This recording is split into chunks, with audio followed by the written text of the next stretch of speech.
So.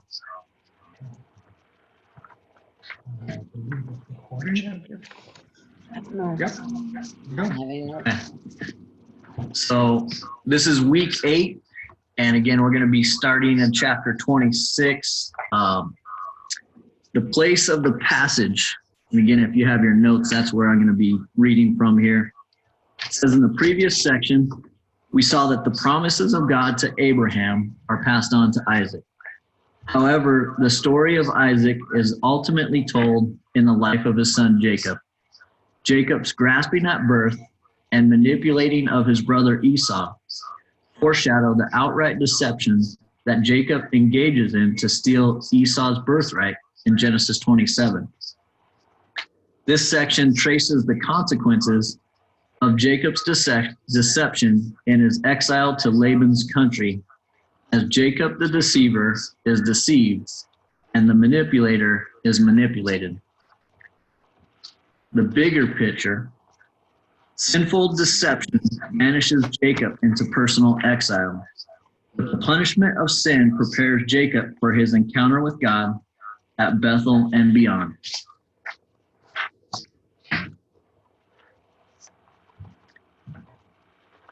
Page 60, we have titled there The Deception, and we're going to be taking a look at chapter 27. I did say chapter 26, but sorry.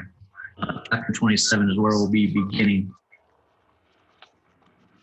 Let's take a look, reading chapter 26, verse 34 through chapter 27, verse 4. I'll pick that up real quick. It says, when Esau was 40 years old, he took Judith, the daughter of Berai the Hittite, to be his wife, and Basemouth, the daughter of Elon the Hittite, and they made life bitter for Isaac and Rebekah. When Isaac was old and his eyes were dim so that he could not see, he called Esau his older son and said to him, my son, and he answered, here I am. He said, behold, I am old, and I do not know the day of my death. Now then, take your weapons, your quiver, and your bow, and go out to the field and hunt game for me, and prepare for me delicious food, such as I love, and bring it to me so that I may eat, that my soul may bless you before I die. So it says in chapter 27, verse 1, this begins, when Isaac was old and his eyes were dim so that he could not see. In the Bible,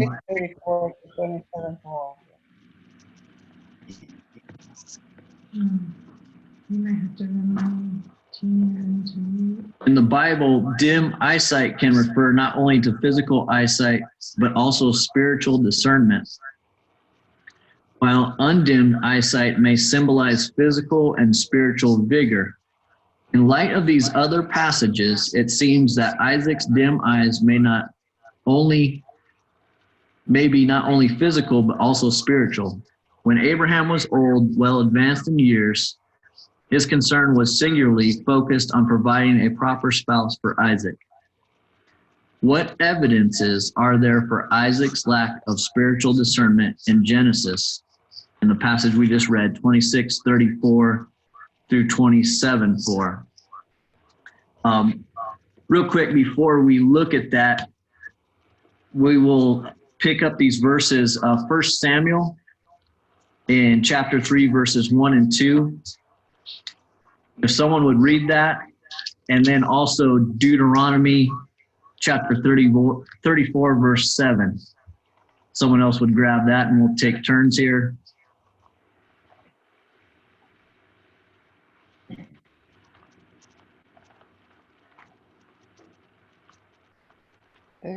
Verse 7.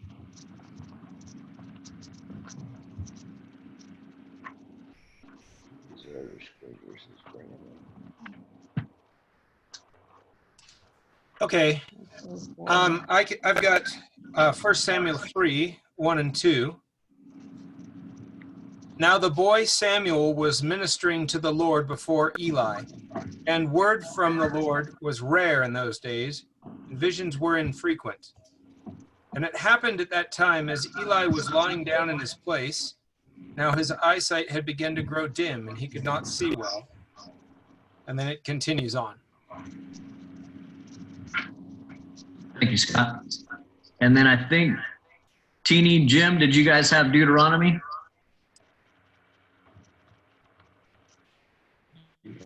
Can you hear us? Yep. Yes. Yes, we can hear you. Sam, can you hear us? We can hear you. Oh, no, I didn't have it. Deuteronomy what? 34, verse 7.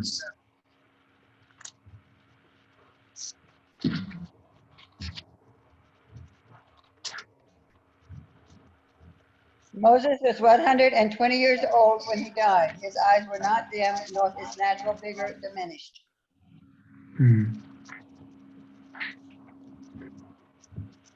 Okay, so just a couple of verses there again, talking about both comparing that spiritual eyesight and physical eyesight.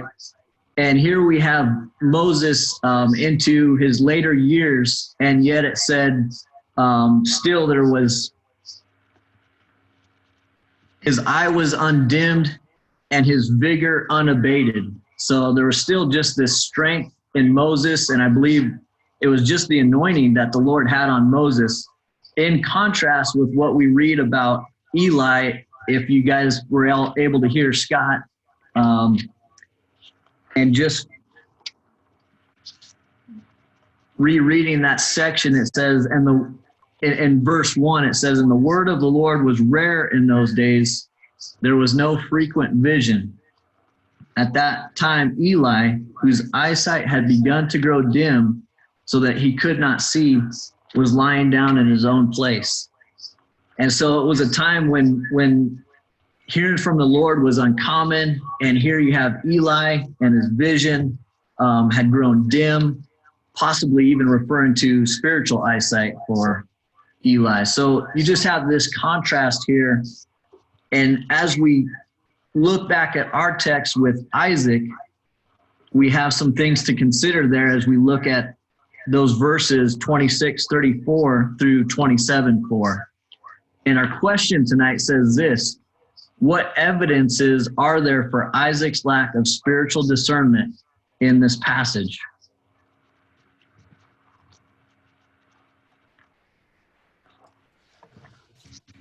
One thought I had that is that I wonder if sometimes when they're talking about their eyes growing dim, we see a lot of dementia and things like that happening with the older generation of folks. And I wonder if something along that lines might have been kind of what they were talking about as well. Very possible. Yes.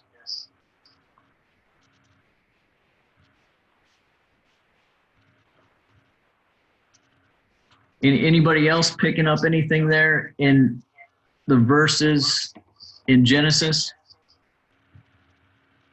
Looks like he wants to give his son a blessing, like an inheritance, before he passes on. Wants to give Correct. him final days. Just one other thing for consideration, and this might help us answer the question too. Thinking about Isaac, and he was getting ready to give this blessing for Esau, but think about the place that Esau was in. Think about Jacob and their background spiritually. And then let's consider this one verse just backing up in Samuel. In chapter 2, we find out about Eli's boys. In verse 12, it says, "Now the sons of Eli were worthless men. They did not know the Lord. The custom of the priests with the people was that when any man offered sacrifice, the priest's servant would come while the meat was boiling with the three-pronged fork in his hand, and he would thrust it in the pan or kettle or cauldron or pot. All that the fork brought up, the priest would take for himself. This is what they did at Shiloh to all the Israelites who came there. Moreover, before the fat was burned, the priest's servant would come and say to the man who was sacrificing, 'Give meat for for the priest to roast, for he will not accept boiled meat from you, but only raw. And if the man said to him, let them burn the fat first, and then take as much as you wish, he would say, no, you must give it now, and if not, I will take it by force. Thus the sin of the young men was very great in the sight of the Lord, for the men treated the offering of the Lord with contempt. So again, just looking at that comparison, Eli's boys and Isaac's boys, and then asking this question, what are the evidences for Isaac's lack of spiritual discernment? Well, he wasn't pleased with Esau because he took women that weren't following God. They were from the tribe of Hittite, and that probably wasn't a no, that was a no-no. Yes.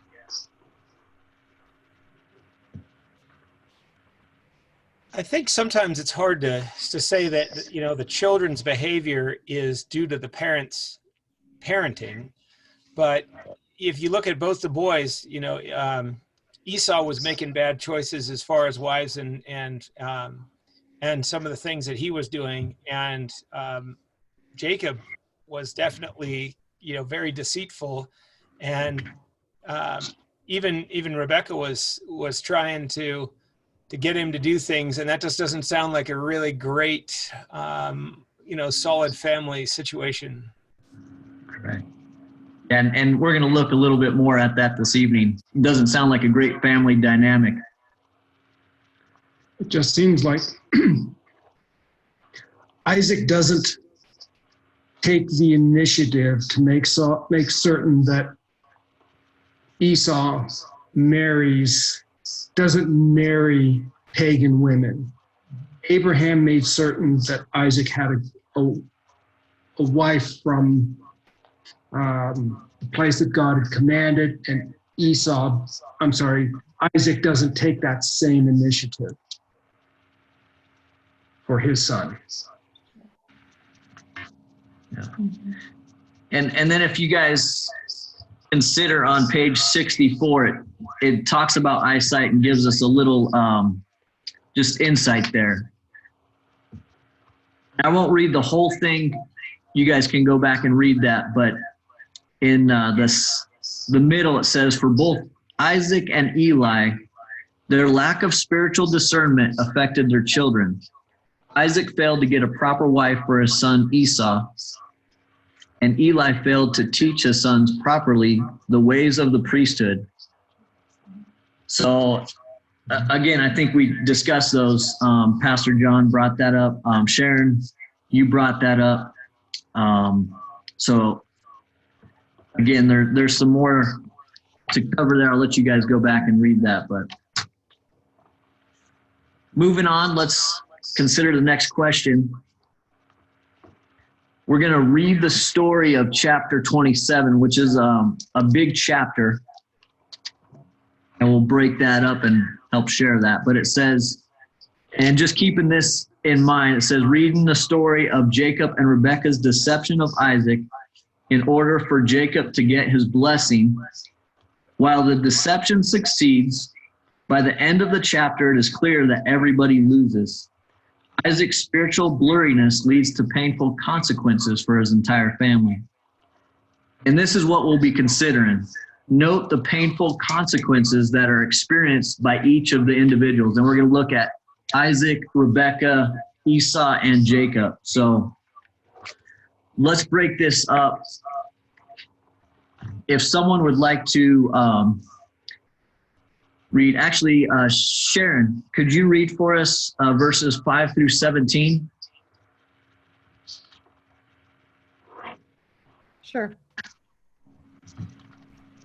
Now Rebekah was listening when Isaac spoke to Esau his son, and Esau went to the field to hunt game and bring it.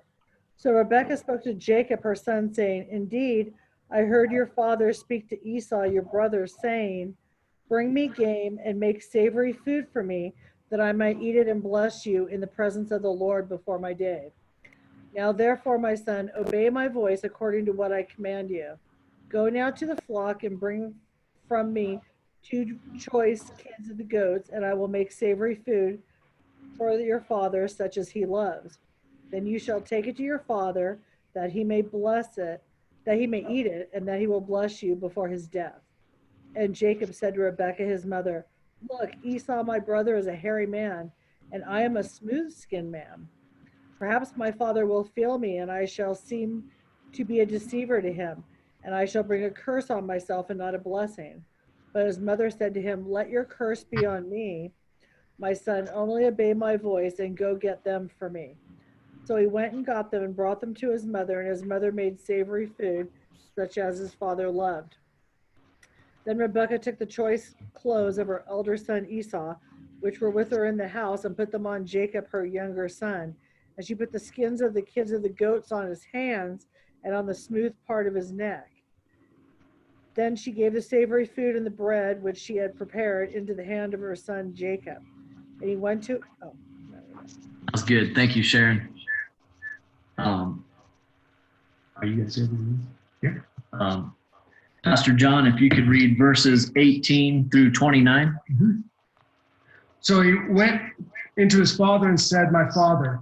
And he said, Here I am. Who are you, my son? Jacob said to his father, I am Esau, your firstborn. I have done as you told me. Now sit up and eat of my game, that your soul may bless me.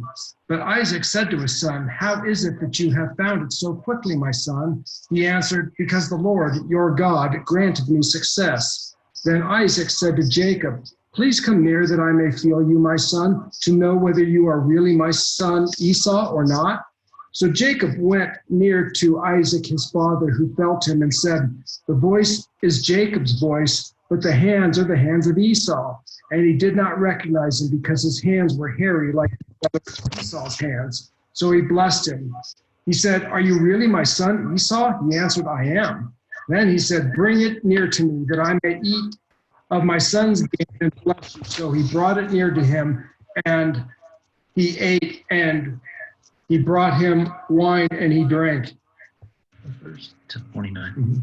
Then his father Isaac said to him, Come near and kiss me, my son. So he came near and kissed him. And Isaac smelled the smell of his garments and blessed him and said, See, the smell of my son is the smell of a field that the Lord has blessed. May God give you the dew of heaven and of the fatness of the earth and plenty of grain and wine. Let people serve you and nations bow down to you. Be Lord over your brothers, and may your mother's sons bow down to you. Cursed be everyone who curses you, and blessed be everyone who blesses you. As soon as Isaac had finished blessing Jacob, when Jacob had scarcely gone out from the presence of Isaac his father, Esau his brother came in from his hunting. He also prepared delicious food and brought it to his father. And he said to his father, Let my father arise and eat of his son's game, that you may bless me. His father Isaac said to him, Who are you? He answered, I am your son, your firstborn, Esau. And Isaac trembled very violently and said, Who was it then that hunted game and brought it to me? And I ate it all before you came, and I have blessed him. Yes, and he shall be blessed. As soon as Esau heard the words of his father, he cried out with an exceedingly great and bitter cry and said to his father, Bless me, even me also, O my father. But he said, Your brother came deceitfully, and he has taken away your blessing. Esau said, Is he not rightly named Jacob? For he has cheated me these 2 times. He took away my birthright, and behold, now he has taken away my blessing. He said, Have you not reserved a blessing for me? Isaac answered and said to Esau, Behold, I have made him lord over you, and all his brothers I have given to him for servants, and with grain and wine I have sustained him. What then can I do for you, my son? Esau said to his father, Have you but one blessing, my father? Bless me, even me also, O my father. And Esau lifted up his voice and wept. Then Isaac his father answered and said to him, Behold, away from the fatness of the earth shall your dwelling be, and away from the dew of heaven on high. But by your sword you shall live, and you shall serve your brother. But when you grow restless, you shall break his yoke from your neck. Okay, so hopefully you guys were following along. But let's consider now, what were some of the painful consequences that were experienced, and we're keeping in mind everybody, Isaac, Rebekah, Jacob, and Esau. And as you're chiming in, just state which one of those you're referring to.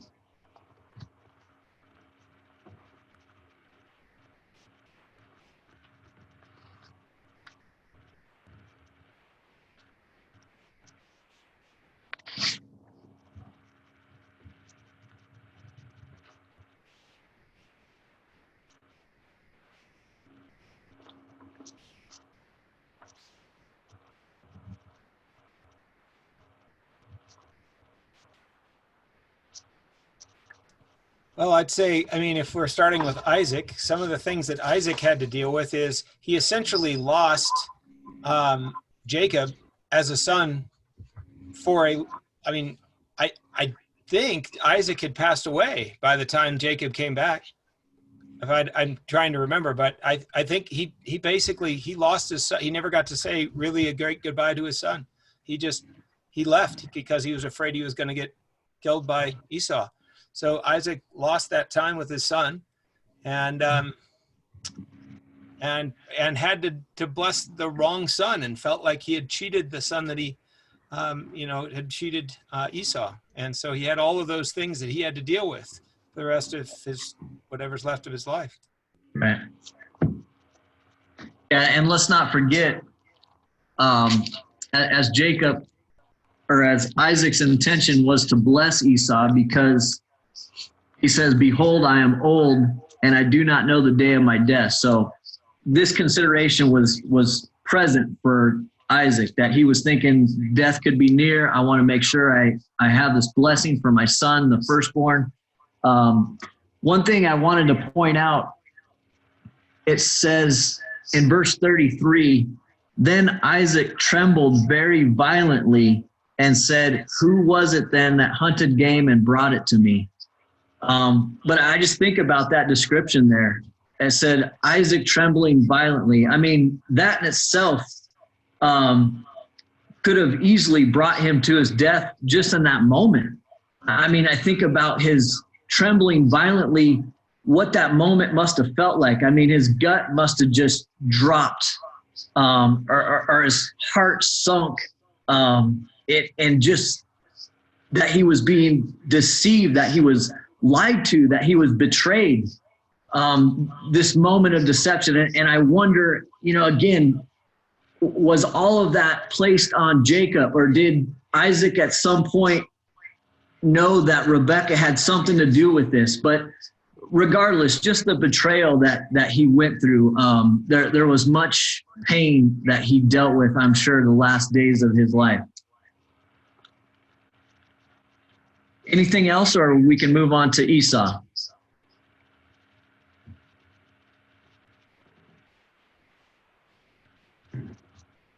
So let's move on to Esau.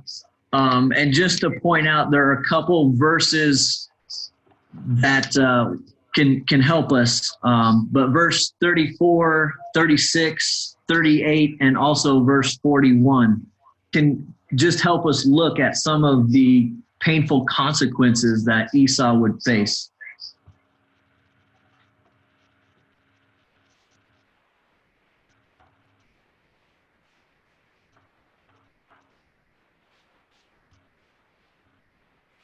His younger brother was going to be lording over him. Yes. He must have felt so betrayed. Yep.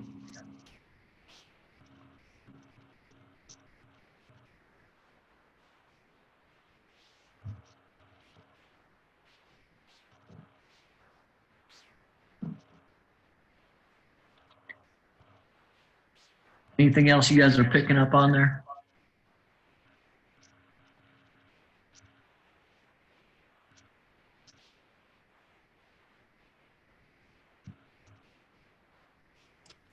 Well, even the sort of blessing that Isaac did give to Esau was that he would have to live by his sword, and he would be away from the fertility of the earth, and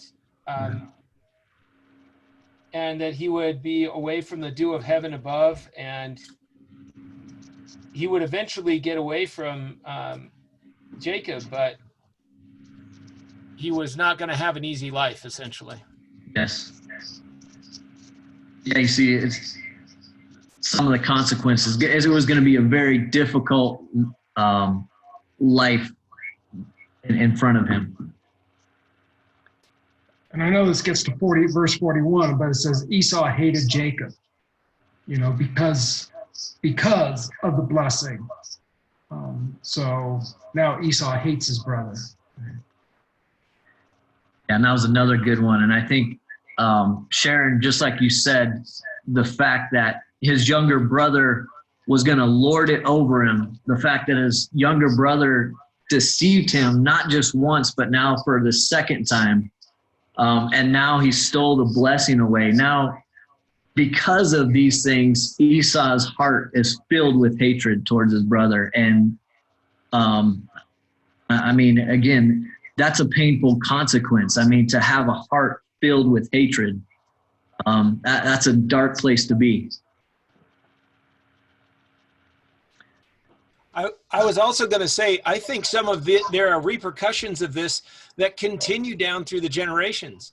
When we get to Exodus, some of the people they come across are the Edomites. And there's, they're having to fight. I don't remember if they fought with them or had to go around their land, but they had to deal with that. And there's no love lost there. And there's still no love lost with a lot of the people surrounding around Israel. And I don't know how many of those have to do with this ancient thing, but that didn't start out well. Good point, Scott. Moving on, what about Jacob? What do we see? Some painful consequences, and remembering we're going to be looking a little bit more at some of the consequences that Jacob's going to face. But just real quick, what are some of the consequences? And Scott, you had kind of hit on it just a moment ago, but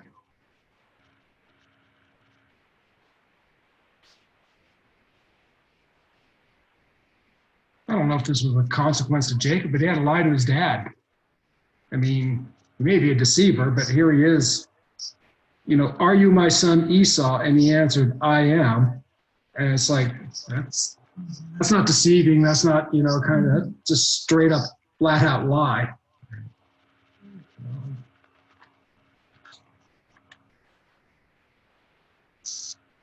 I thought it was really interesting when he was lying to his dad and he said, because the Lord your God taught it to me. Instead of saying our God, it's almost like at that point he didn't even acknowledge God. Maybe that goes back to maybe Isaac not raising them really in the way of the Lord. In verse 20. yeah, that's good. And I think we're going to see that it's going to take Jacob some time for this relationship to develop. But I think at this point, we don't see a whole lot of relationship there for Jacob. I mean, just like you said, the Lord your God, to Jacob, that didn't mean a whole lot in that moment. He was more worried about this blessing. He'd been more worried about, again, being, just like his name says, the deceiver. So that's all we've seen from Jacob so far. But I just wanted to point out as well, and Scott had said that, but Jacob, some of the consequence, again, he's going to have to leave his family. He's going to have to leave the country that he's now become familiar with, and he's going to have to go far, far away. And then with the idea that leaving his mom and dad, he may never see them alive again. So he's going to have this remembrance in his mind of the last thing that he said to his dad. And I think, like Pastor John said, the last thing he did was he lied straight out to his dad.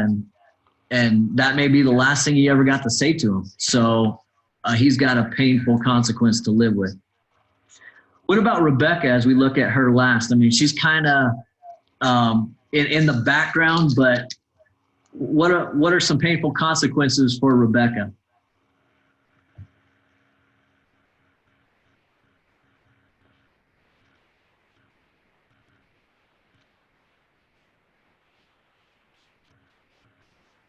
And she's just as big a deceiver as Jacob, and she has to live in the family.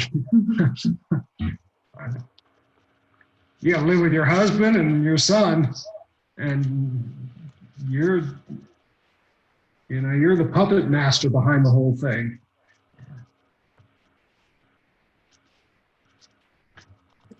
Think about how busy that must have been for her.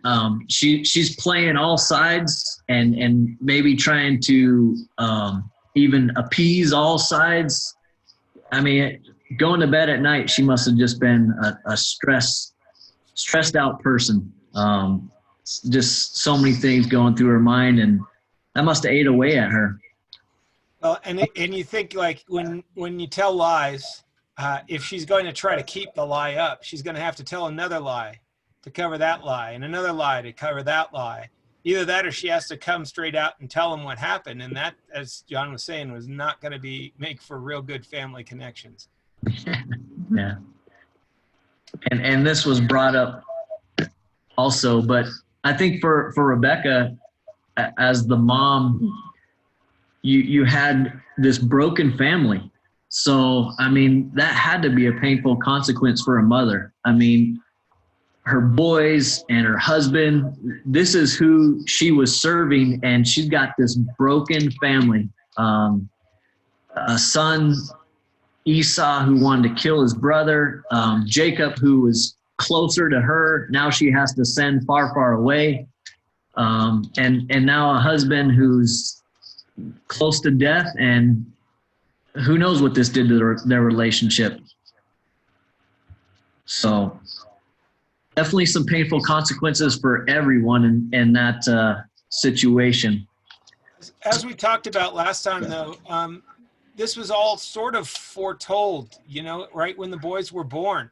So I just wonder how much of it was almost like how Abraham and Sarah were trying to kind of, I don't know, do God's bidding, but do it themselves. I wonder how much she was realizing that, okay, God has said that Jacob's going to be the leader, and well, oh my gosh, Isaac's going to give his blessing. Well, it has to go to Jacob.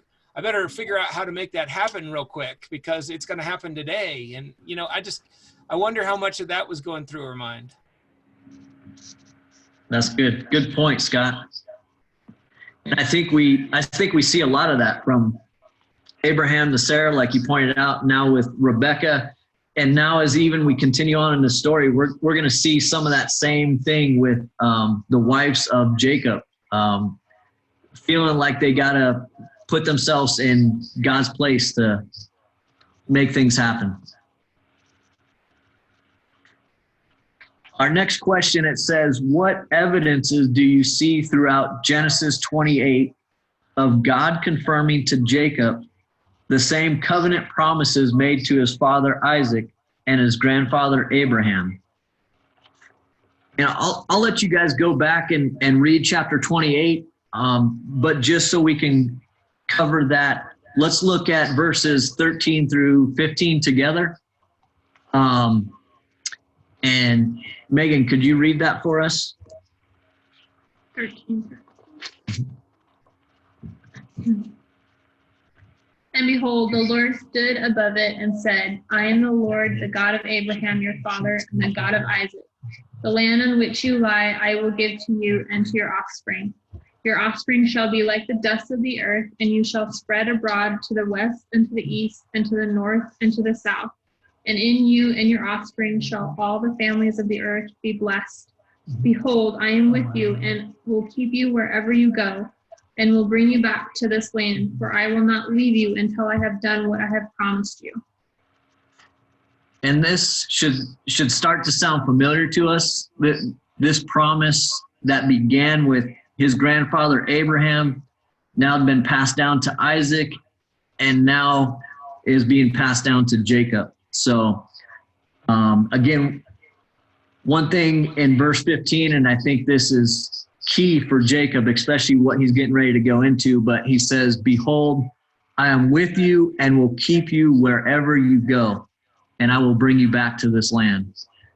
Just a huge promise, and also just letting him know, I'm with you. The Lord's presence, and Jacob is going to need all of this promise as he goes into these next 20 years. So moving to our next question, it says, for his deception, Jacob must go into exile to the land of Laban because his brother desires to kill him. Jacob's encounter with God at Bethel propels him forward in obedience in Genesis 29, 1 through 14. Unlike the deceiving and manipulating Jacob of the past, we see in verse 29:10 that he shows generosity. Someone like to read that verse real quick? Greg, would you read that?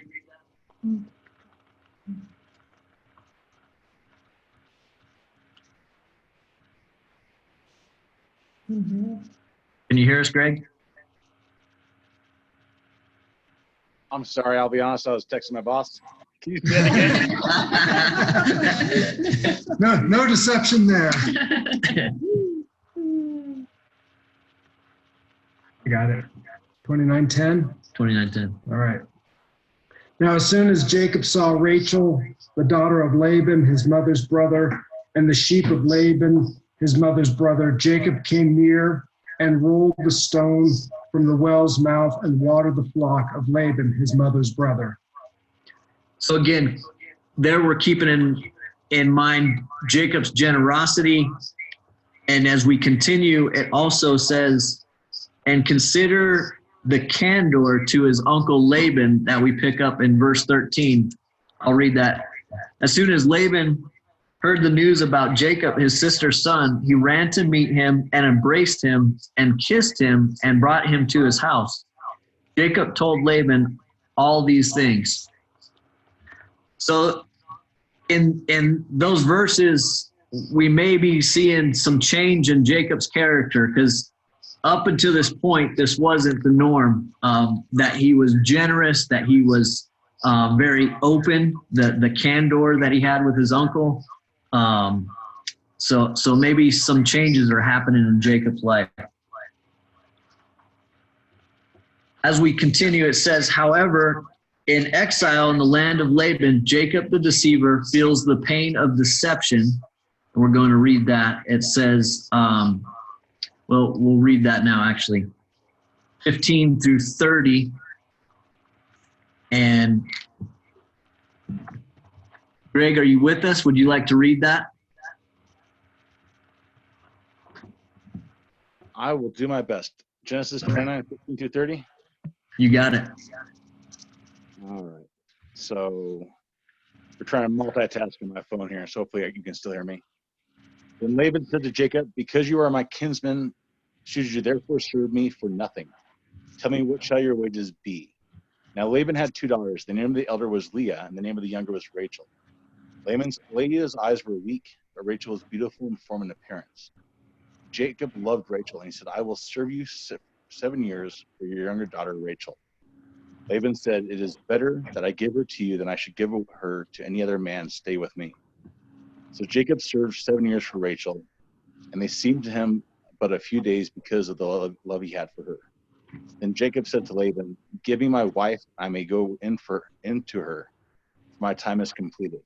So Laban gathered together all the people of the place and made a feast. But in the evening he took his daughter Leah and brought her to Jacob, and he went in to her. Laban gave his female servant Zilpah to his daughter Leah to be her servant. In the morning, behold, it was Leah, and Jacob said to Laban, what is this you have done to me? Why did I not serve with you for Rachel? Why then have you deceived me? Laban said, it is not done in our country to give the younger before the firstborn. Complete the week of this one, and we will give you the other also in return for serving me for another 7 years. Jacob did so and completed her week. Then Laban gave his daughter Rachel to his wife. Laban gave his female servant Bilhah to his daughter Rachel to be her servant. So Jacob went in to Rachel also, and he loved Rachel more than Leah, and served Laban for another 7 years. Cool. Thank you, Greg. So after reading that passage, it says, what might God be teaching Jacob through the pain of this situation?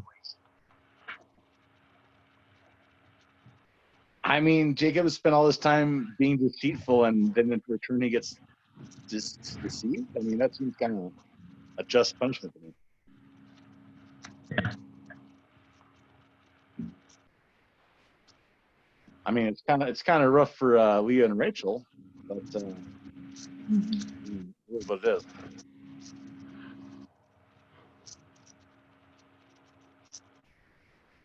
I think going back to we reap what we sow, and I see that with Jacob here. I mean, he'd been the deceiver, and now here he is being deceived by his father-in-law.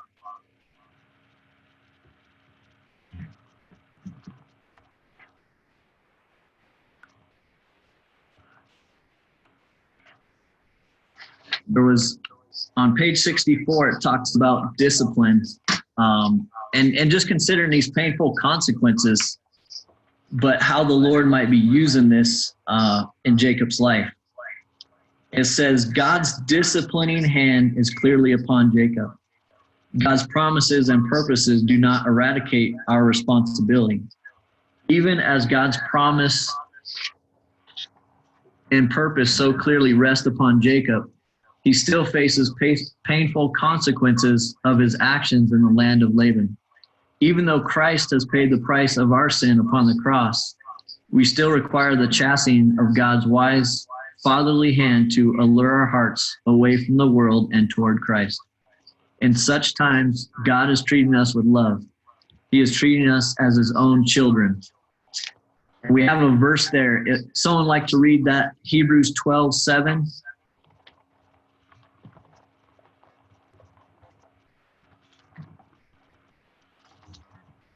Megan, would you read that for us?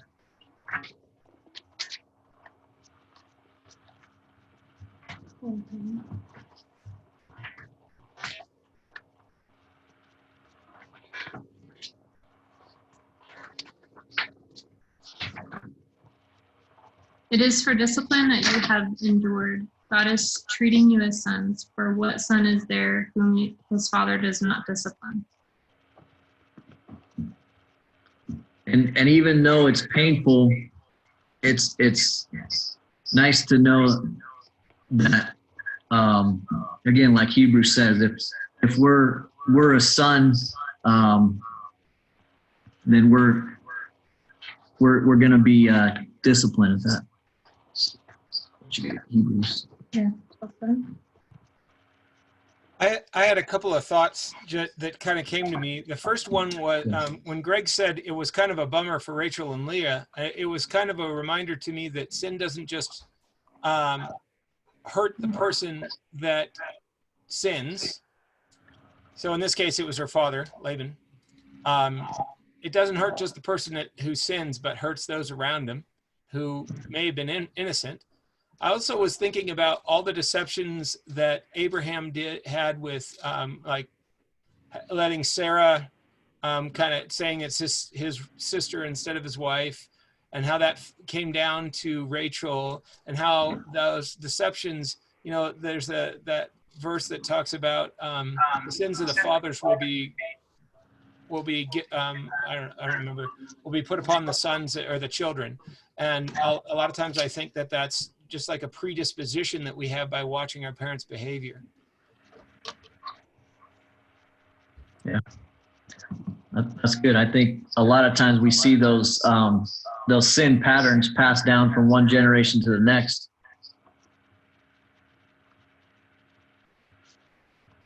Okay, moving on here, it says, Jacob is not only deceived, but also manipulated.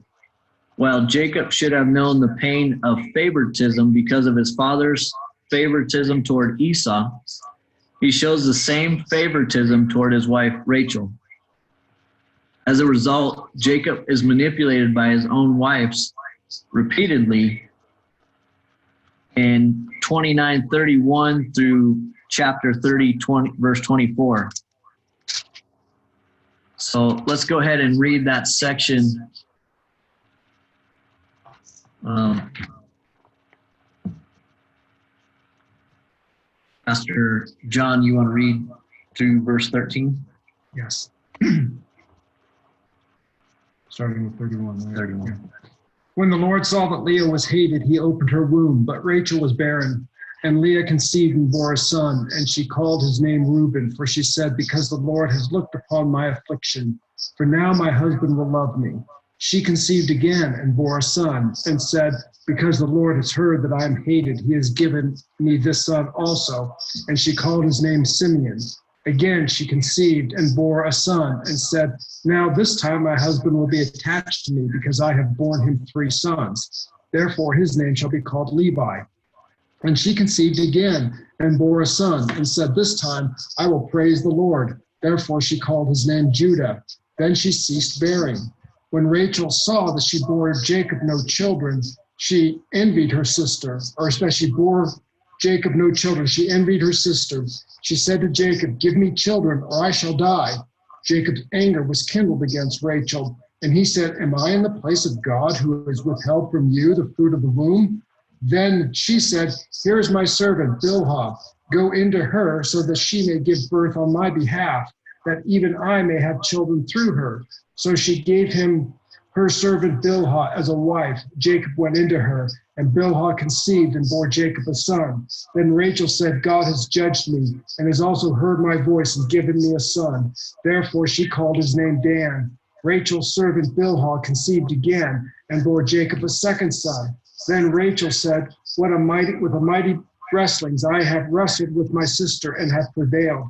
So she called his name Naphtali.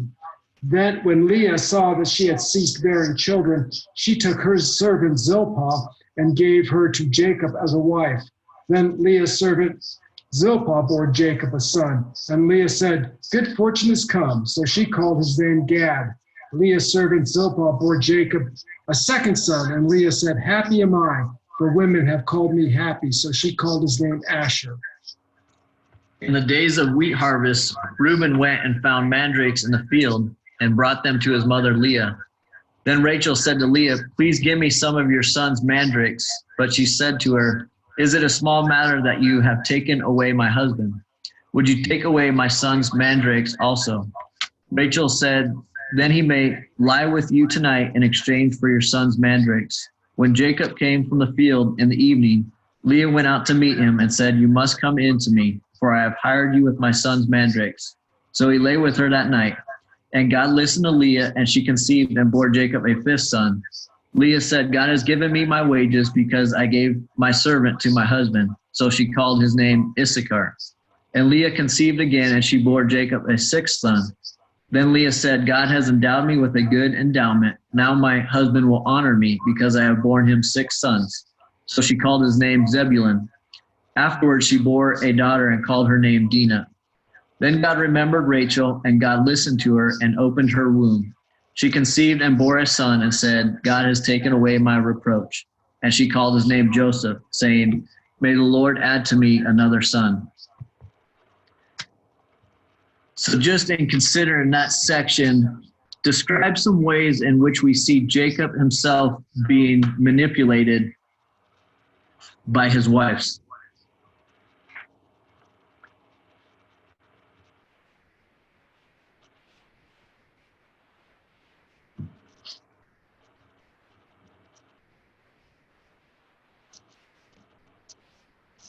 It's like they're trying to outdo each other. It's like, well, and I think they're all, certainly Leah's trying to earn Jacob's approval, or his love. Attention. Yeah, his attention. And I think Pastor hits on a good point. We read there in chapter 30, verse 1, it says, when Rachel saw that she bore Jacob no children, she envied her sister. And once that envy set in, she began to devise a plan.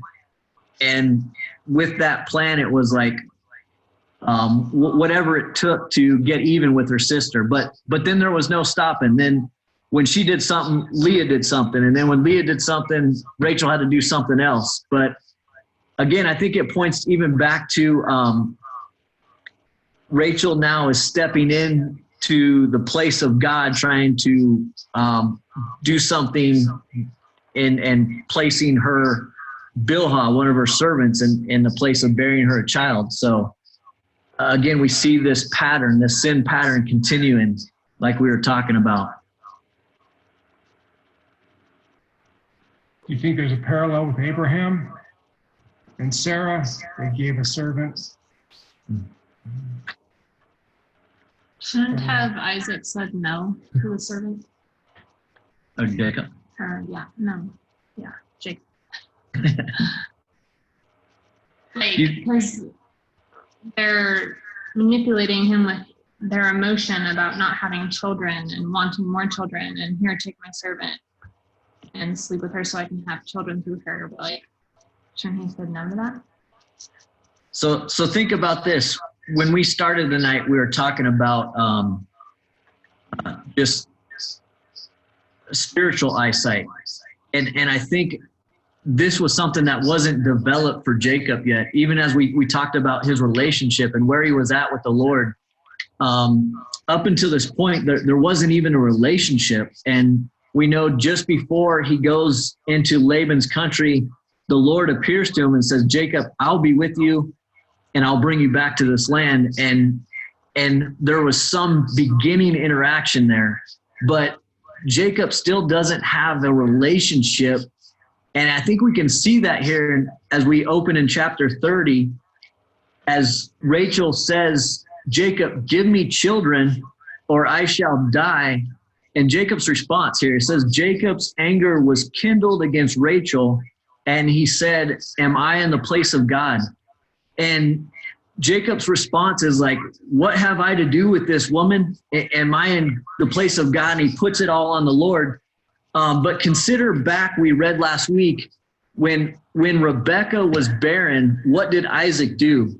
Isaac prayed for Rebekah, and it said, and then she became pregnant. So that should have been Jacob's response. Rachel, I love you. And instead of being angry, he should have said, let me pray for you that God might give you, might help you to become pregnant. But instead, Jacob just gets angry. He's still thinking about himself, and he blames God. He puts it off. So I think this just points back to where Jacob's at, and he's still not in a good relationship with the Lord, and there's still not that good spiritual eyesight for him.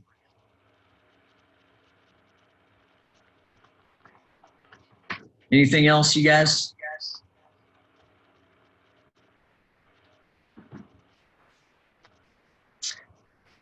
Moving on.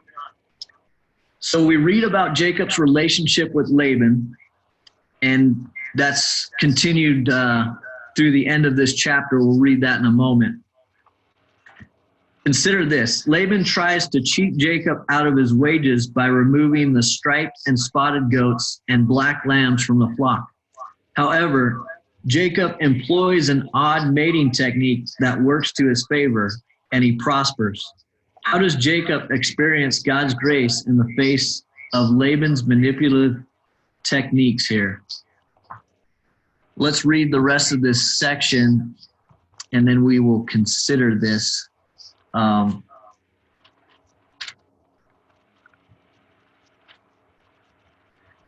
Jim and Teeny, would you guys like to read verses 25 through 35?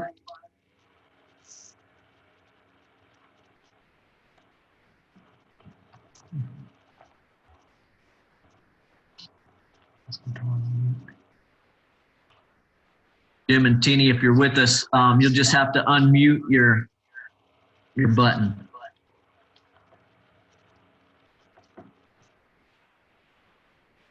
Okay, got it. Now it came about when Rachel had born Joseph that Jacob said to Laban, send me away that I may go to my own place and to my own country.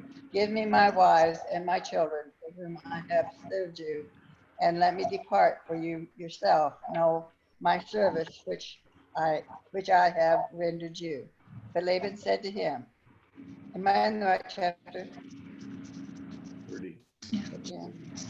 Laban said to him, if now it pleases you, stay with me. I have divined that the Lord has blessed me on your account.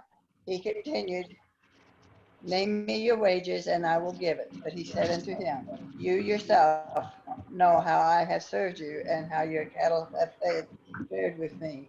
For you had little before I came, and it has increased to a multitude, and the Lord has blessed you wherever I turn. But now, when shall I provide for my own household also? Do you get it? Through 35 if you can. Oh, okay. So he said, what shall I give? What shall I give you? And Jacob said, you shall not give me anything. If you will do this one thing for me, I will again pasture and keep your flock.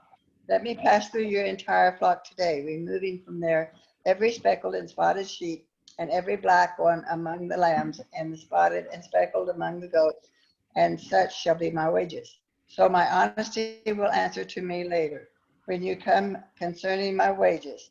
Every one that is not speckled and spotted among the goats and black among the lambs, if found with me, will be considered stolen. Laban said, good, let it be according to your word.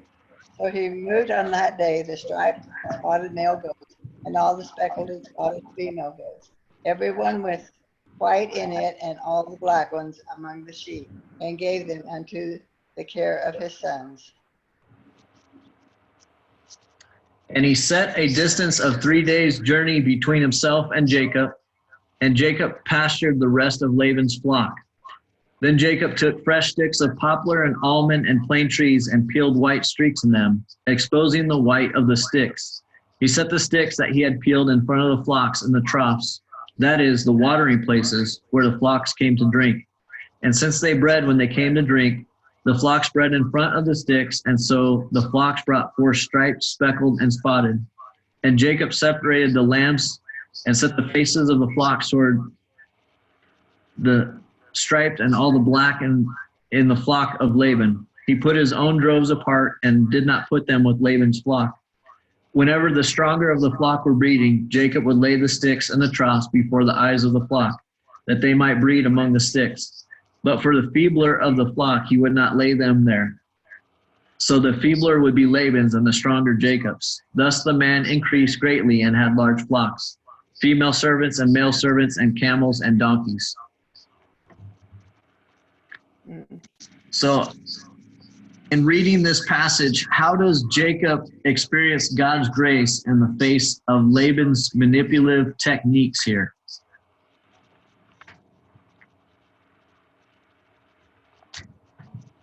And again, just remembering that they had made this deal, what his wages should be for Jacob. And then Laban tricks his son-in-law again. And in tricking him in verse 34, he says, good, let it be as you said. But then he turns around, and that day it says Laban removed the male goats that were striped and spotted and all the female goats that were speckled and spotted, every one that had white on it and every lamb that was black.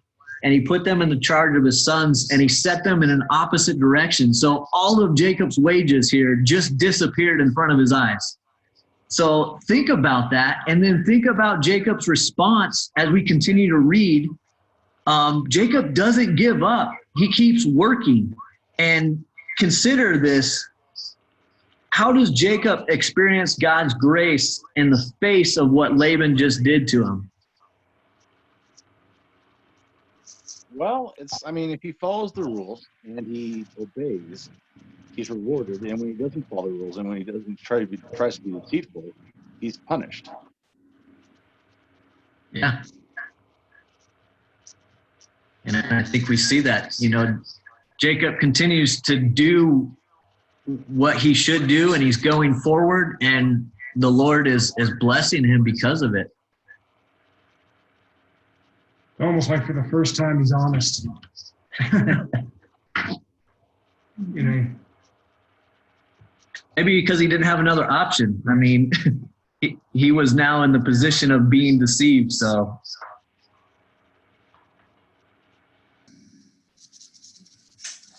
I wanted to point this out. We were reading just in that last chapter, and I was considering the name of each of the children and thinking about Leah and Rachel naming their children. And the children are named after the two women fighting. So think about that. Your kids now, here's Jacob, and every time he thinks about the name of his child, it's going to reflect the fight that his wives were having. So it just hit me as I was reading through that. It's an interesting family dynamic.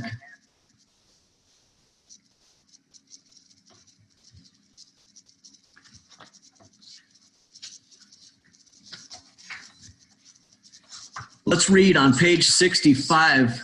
It talks about undeserved blessing. It says, throughout this account, Jacob the deceiver is the recipient of incredibly undeserved blessing. He prospers greatly in the land of Laban as he increased greatly and had large flocks, female servants and male servants, and camels and donkeys. Jacob recognizes God's gracious hand and concludes, if the God of my father, the God of Abraham, and the fear of Isaac had not been on my side, surely now you would have sent me away empty-handed.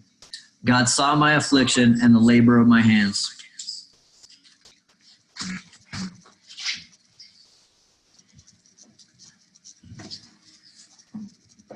Couple more questions as we finish out. It says, the Lord clearly calls Jacob to return home from his exile. Return to the land of your fathers and to your kindred, and I will be with you. How are Jacob's old ways still evident as his family flees from Laban?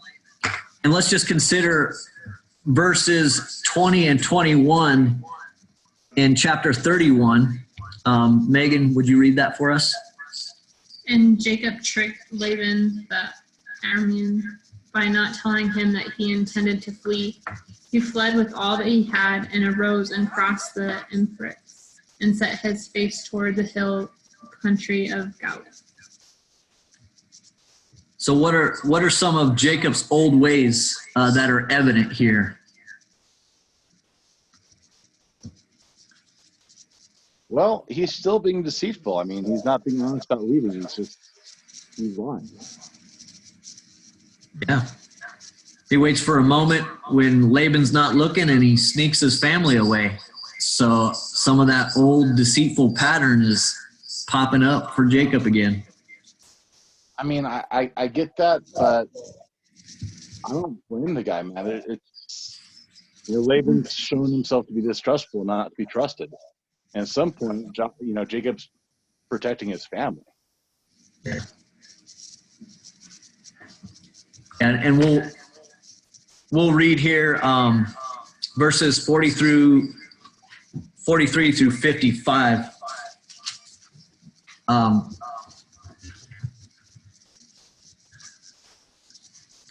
Greg, would you want to read again 43 through 50? Yes, that's fine. 43 through 50. And Genesis 30? 31. 31, all right. That makes sense. He said 43 through 50? Yes. Then Laban answered and said to Jacob, the daughters are my daughters, the children are my children, the flocks are my flocks, and all you see is mine. But what can I do this day for my daughters or for the children whom they have borne? Come now, let's make a covenant, you and I, between the witness, and let it be a witness between you and me. So Jacob took a stone and set it up as a pillar. And Jacob said to his kinsmen, gather stones.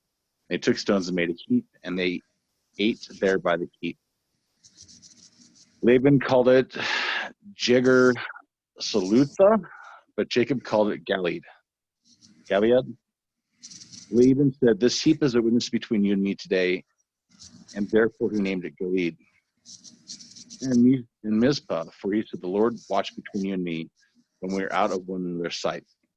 If you oppress my daughters, or if you take wives besides my daughters, although no one was with us, see God as a witness between you and me.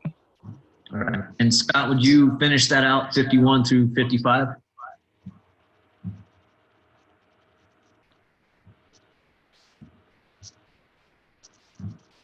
Okay, so Laban said to Jacob, "Behold this heap, and behold the pillar which I have set between you and me. This heap is a witness, and the pillar is a witness, that I will not pass by this heap to you for harm, and you will not pass by this heap and this pillar to me for harm. The God of Abraham and the God of Nahor, the God of their father, judge between us." So Jacob swore by the fear of his father Jacob.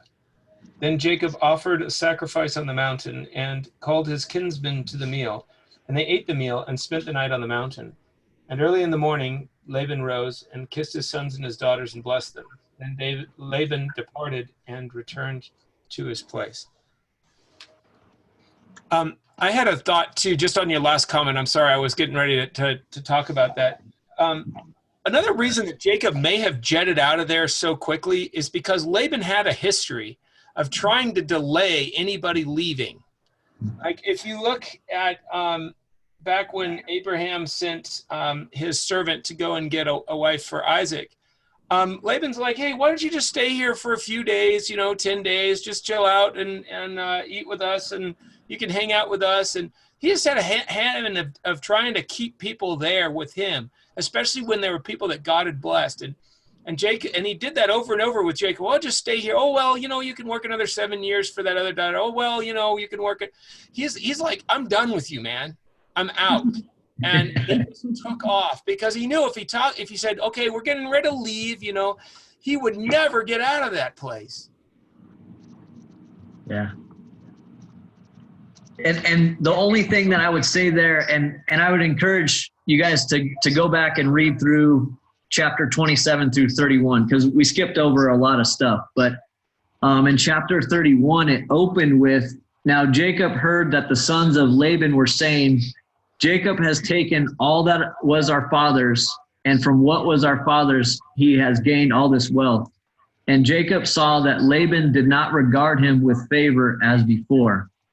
So the only thing I would say to that is things were changing. There wasn't a friendliness anymore, and it looked like it was probably getting close to becoming explosive. And Jacob looks for an opportunity and he flees. Right or wrong, probably the way he went about it brought some old sin habits, and just that he was deceitful. But yes, that he needed to get away, and that he was being called by the Lord back to his own land. But in the midst of this here, Laban comes after him, and you would catch that in the rest of chapter 31. Seems like for harm, but the Lord appears to Laban and calls him out for that. And here they are at the end of the chapter, and I don't know necessarily that either of them are excited about it, because they kind of go into it arguing about whose stuff is whose. But the end is that they do make a covenant. They make a pact. They set up this stone as a witness between each other. Laban, in the case that his daughters and grandchildren would be looked after and taken care of. And also a witness that Jacob wouldn't come back after him. So to a point, the best they could, they reconciled a relationship. One thing I wanted to, before we finish out tonight, Sharon, would you read one more verse for us? Before we move on, can I point something out? Yes, sorry. Go ahead, Greg. All right. So the section I just read, it started off right after God rebuked Laban. And then you look at like Genesis 31 or verse 43.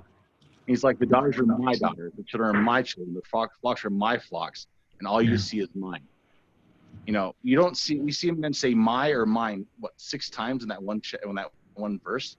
He never once to mention God. In fact, God's not mentioned for almost the rest of the chapter, all the way up to the end when Jacob is the one that brings it up. I mean, I in that kind of situation, like, Jacob might be right there in fleeing.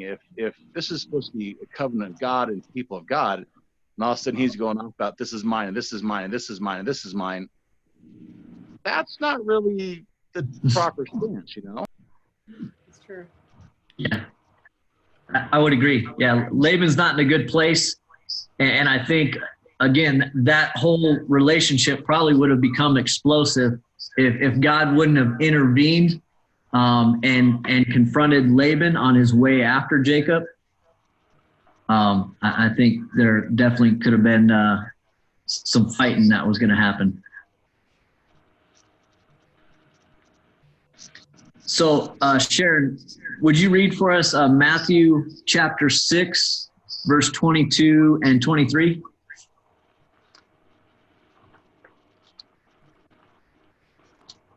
Six or 26? Matthew chapter 6. Oh, okay.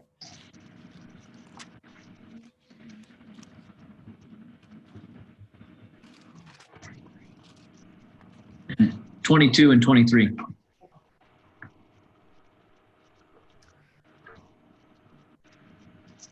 Matthew 6, 22, 23. The lamp of the body is the eye. If therefore your eye is good, your whole body will be full of light. But if your eye is bad, your whole body will be full of darkness. If therefore the light that is in you is dark, how great is the darkness? Yeah. And so just a couple things as we close out. Knowing we started this evening talking about the dimness of Isaac's eyes and possibly even referring to a spiritual dimness that was there in Isaac and not being able to point his sons in the right direction as far as a relationship with the Lord. But I think this verse here in Matthew challenges us in what's the light in our eyes. And as we read that in Deuteronomy, that here was Moses at the later years of his life, and he was still a man with undimmed eyesight and great vigor. So still the anointing of the Lord was on his life. And I think we have that same opportunity, whether we're bringing in light into our own life or whether we're bringing in darkness and just having good spiritual eyesight so that we can see things in front of us, so that we can see the needs for those around us. And just an encouragement considering Jacob here in chapter 28, verse 15. Again, the Lord, behold, I am with you and will keep you wherever you go, and I will bring you back to this land. And I think just a great encouragement for us that our God is with us. And we have that promise of his presence. And I think Simone posted that in the praises in the email this week, just the omnipresent. So, Sharon, I saw, were you going to say something? No, just agreeing with you, especially these trials that we're having, with this virus. We should be the light, and people should look to us. We can't walk around just, oh, woe is me. We should be praising God no matter what, and our light should shine. Yeah. I like that. Thank you, Sharon. We're going to close tonight with just some prayer requests, if you guys would like to voice those. And I also just wanted to say thank you, everybody who's joined us tonight, and encourage you, if your video works, it really helps to be able to see one another and just making this connection. So getting to hear your voice and interaction, and then getting to see your face, even though it's awkward, it's just as awkward for me. So, but I would love to see all of you guys' faces. It really does help. So, if you're able, but let's just do some prayer requests and then we'll close tonight. Hi, Megan. Hi, babe.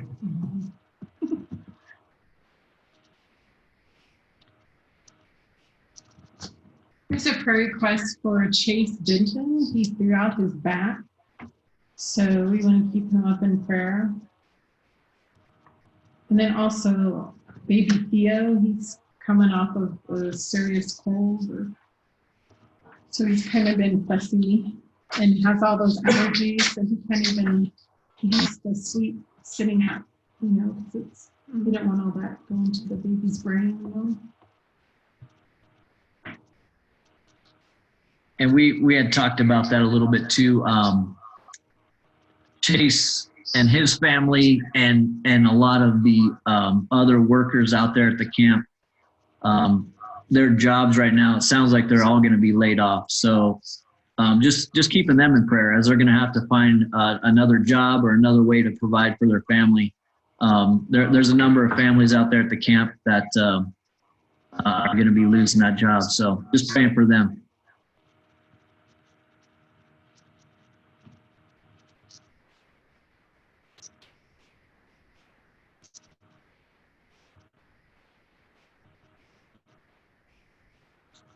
Anything else, you guys?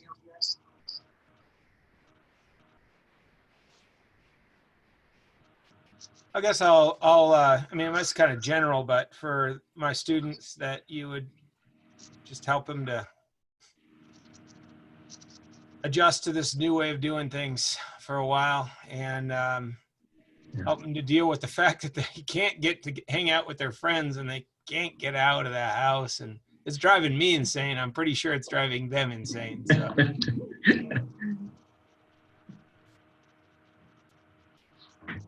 Yeah, we'll pray for that, Scott. I like prayer for the Hope House. We're continuing our Bible study via Zoom. So we thank God for that, the technology he's providing. But the women are just so excited about getting to God's word. And so praying that continues and that they would grow. And,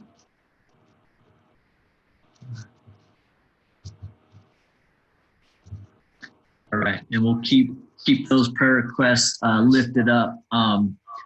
Scott, could I ask you just to close us out in prayer this evening?